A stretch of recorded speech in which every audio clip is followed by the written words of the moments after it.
Good morning and welcome to our devotions. Last week when we went through our devotions, we talked a little bit about the difference between what is myth or what is fake and what is real, what is true. We talked a lot about that with the story of the resurrection of Jesus. There are a lot of times that people believe things that aren't true. And sometimes it's hard for us to get over those things as we grow older and we learn that there are things that we heard about or maybe that we learned that really weren't true at all. Well, today we're going to be talking about another example of one of these examples in our lives of something that sometimes people talk about and they say that it's true, but it really isn't. And then we're going to compare what the world has to say with what the Bible actually says about what really is true. So this morning I'd like to ask you a question. Where did you come from? Yeah, where did you come from? Did you know that in previous generations and people before our time that they used to believe, or they used to at least tell their children, that when babies were born, they actually came from storks, that storks would fly in and drop a baby off and deliver them to different families that were deserving. Now, this was a common story that was told in Europe many years ago, but you still see examples of this in our culture today where many times you have a baby that's born, there'll be a picture of a stork on the card, or many times the stork is connected to the birth of a baby.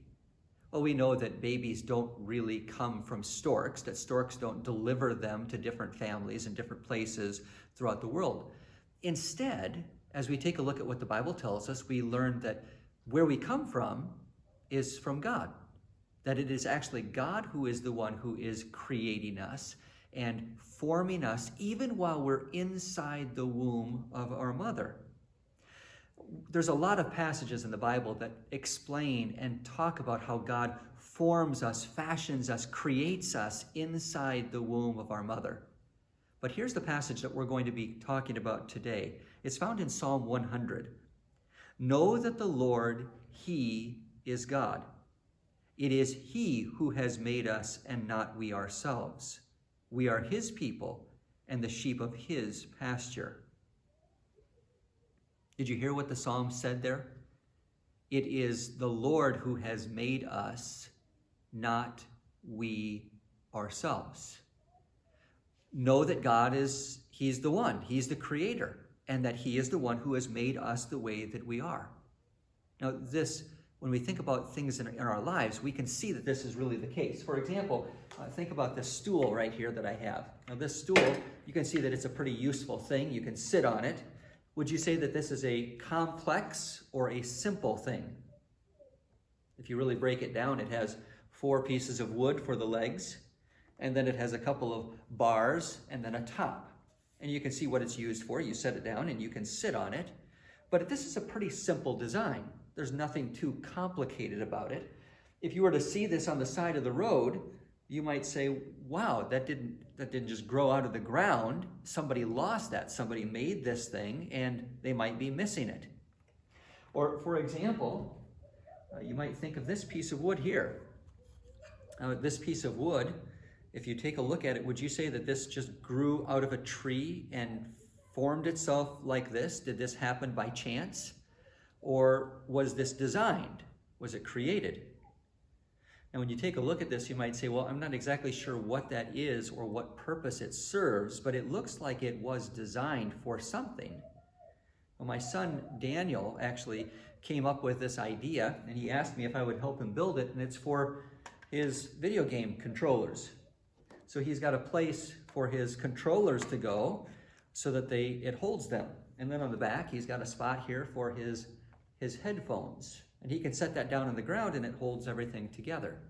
Now, this is something that is designed. It didn't happen by chance. Daniel put some thought into how he wanted to design it, how he wanted to build it, and then we cut the pieces out and we glued those pieces together in order to make something specifically for a purpose. In a similar way, God has done the same thing with us.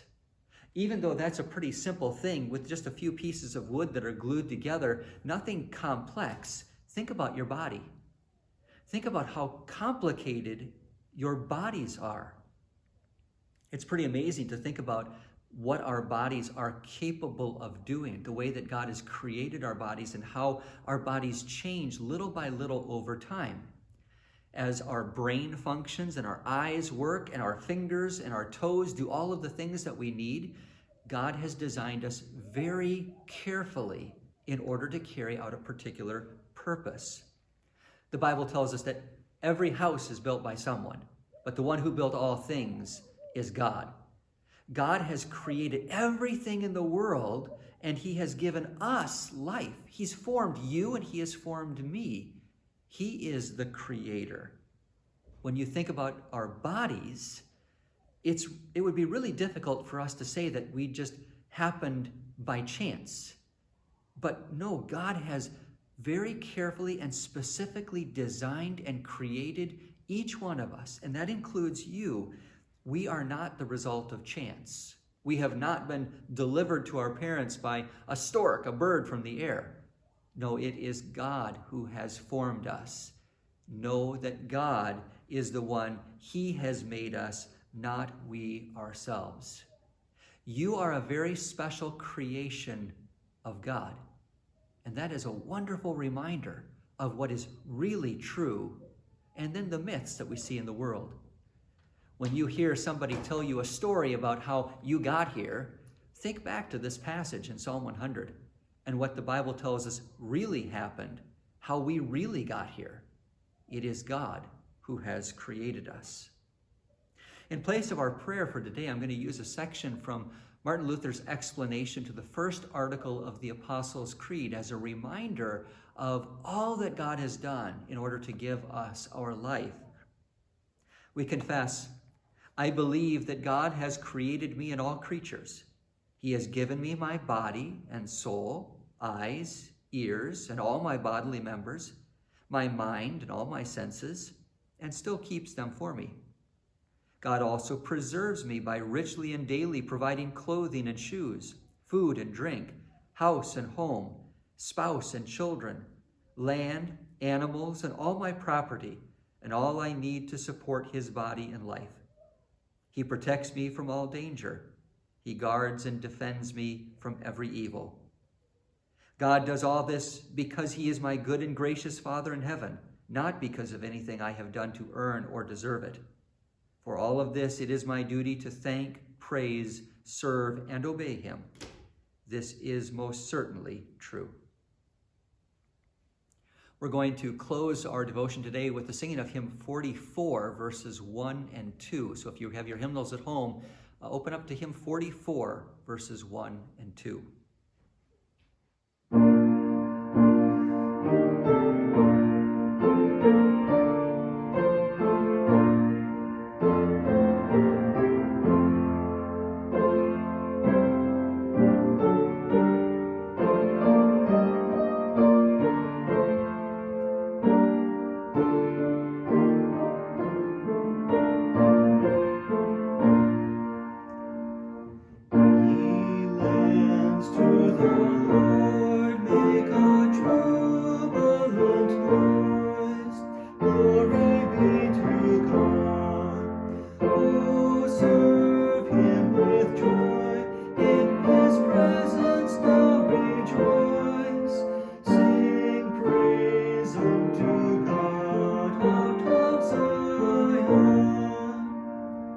Not we, but the Lord is our